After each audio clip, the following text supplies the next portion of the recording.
Hey guys, it's Technique Tuesday and we're going to talk a little bit about the lunge. Very popular movement in CrossFit, been around before then of course, highly functional single leg squat variation. Very popular in competitions, in fitness competitions, and I think potentially that as a result of that, trickle down maybe from the CrossFit Games, we're seeing a lot of those cool moves being replicated. But something I want to talk about today is an element of it that I think many athletes and even some coaches are getting wrong. Not wrong, but I think we could potentially do it better when it's a general class setting. So, Krista, grab a bar for me. We're going to start with the walking lunge, which is where, at least in a functional fitness CrossFit component, I think this movement is used a lot. Particularly competitive, where we've got lanes, we've got space, we might be outside. Okay, so the lunge for distance is a fantastic movement. But what happens when we go into a class setting, it's busy, we've got a little less space. What's typically used to replicate that walking lunge is the forward lunge. Makes sense, at least on a certain level, all right? Looks a lot like what we're trying to replicate. What I'm going to be trying to sell to you guys is the reverse lunge. Alright, stepping back rather than forward. Even though it might seem kind of counterintuitive, it's the reverse lunge that actually replicates the walking lunge or the traveling lunge a lot more than the forward lunge. So, I got a little bit of help for this one, so we can get a few more big words into the process. So Fred is one of our coaches at CrossFit NZ and also a resident physio, the RX movement, and he's just going to expand a little bit about the whys and the why nots when it comes to these movements. Okay guys, hi guys. Big thing that we're looking at when we have the walking lunge is we have that traveling component which allows the back leg to come into it. The back leg that causes that propulsion takes a bit of the shear force off that front leg. So if Krista just takes a couple of walking lunges, the movement is coming from that back leg. Now if we come back into the middle, Krista, if we look at just a forward lunge, she's really pushing back off that front leg.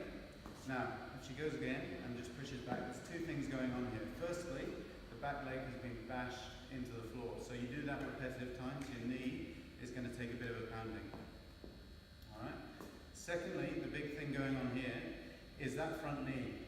What we're doing is, because we're pushing back, if you imagine this is my femur, because we're pushing back, we actually have a forward propulsion of that femur on the tibia.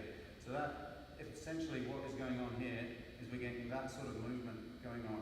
Alright? And that's causing a big shear force in the knee, which if we do over time, is going to cause issues going forward. Can you just show us a couple more forward lunges? Okay, so you can see how much effort it's taking to push back out of that position as well. CrossFitters don't mind a bit of hard work, but as Fred was saying, it's translating into a lot more shear force. You may be noticing if you watch the midline, Chris is pretty strong through the middle, but there's almost a tweaking or a buckling to the spine. She has to brace so much harder to be able to push back from that position. Again, hey, there's nothing wrong with the midline having to work, okay, but we want it to be stable and safe at the same time. Thanks, Chris, you can have a rest. Now, that was all performed in a front rack position. We can go dumbbells by sides as well, two great options. Overhead is another variation, and again, the variation that we are potentially most likely to see in a CrossFit-inspired competition. That now starts to add even more issues to the mix if we take that same approach of trying to replicate a walking lunge with the forward lunge. So if you could just start with some traveling lunges for me. Okay, so notice that, as Fred said, all the propulsion is really coming from the back leg. Super stable, not a problem. Okay. So we then wanted to replicate that. We might be thinking that forward lunge is the way to go, but as we step out, we immediately have to change direction. Okay. So all that weight, banging down on the back knee, we have to drive out and get the shear force off the knee. But now, Fred, what's going on with the upper body? We have a look at Krista carries on for another couple if she can do. As she's coming back up, we've got a big wobble going on here, little wobble because she's real strong.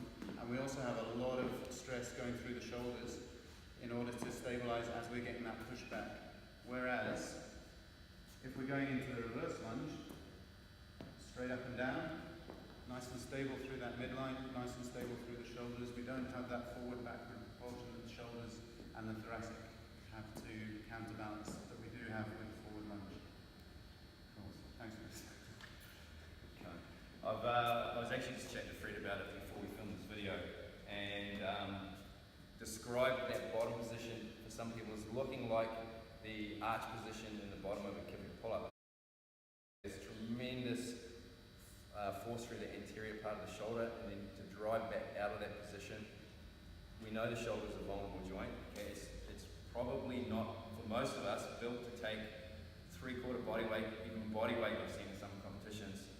Overhead, massively extended, you're already fatigued, and you're trying to brace pretty much every muscle in the body in order to get back to a standing position, which is why we often see the, again, something Fred and I were talking about, we see sort of the split jerk variation of the forward lunge, where someone's got body weight overhead and they're stepping down, like crushing down, totaling that back knee, and then to get out of that position, midline's going, the shoulders are going, and it becomes this kind of jerk recovery with the foot drag back until they can finally achieve that upright position. Okay? And you'll never see that with a reverse lunge or a traveling lunge. Okay, so you've got 3 choices when it comes to the lunge.